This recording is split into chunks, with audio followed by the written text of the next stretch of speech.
widespread flooding along the parade. Kiwibank is the latest bank to raise home loan interest rates as concern grows about the future path of inflation. It follows a similar move from Westpac last week.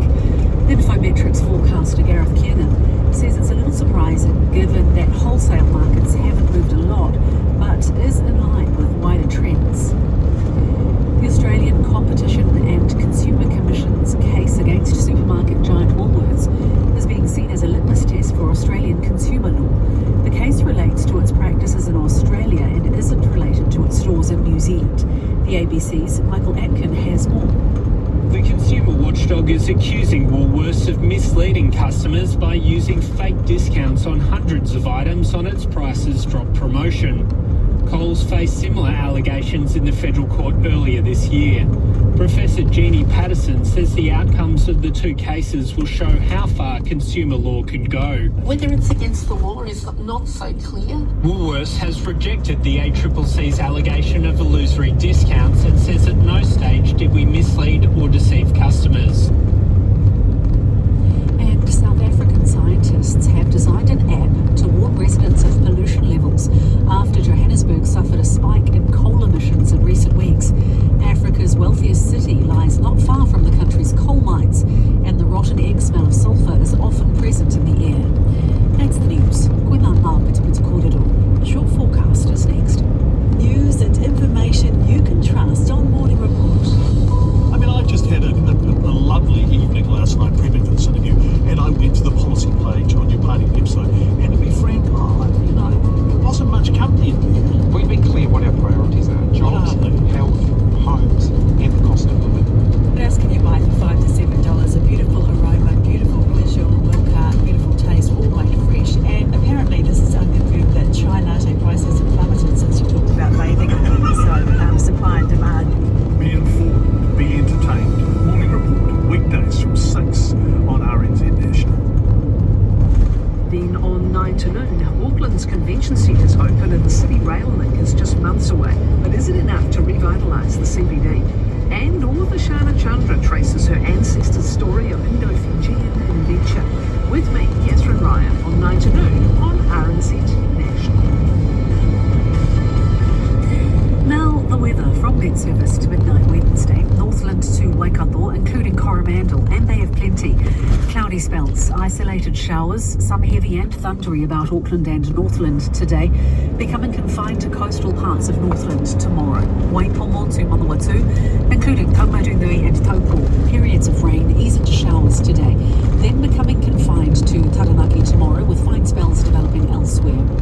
From Gisborne to Wairarapa, also Taihape, and from Portofino to Wellington, rain. Heavy at times, spreading to Gisborne today, then gradually ease into showers tomorrow. Nelson and from Bulletu Fjordland, mainly fine weather. Marlborough and Canterbury, mostly cloudy with showers, gradually easing tomorrow. Otago and Southland, cloudy spells, isolated showers, gradually becoming confined to the coast, then clearing later tomorrow. And Chatham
having a few more before the end of the year. Right. It's a year, I think. Is it rewarding work?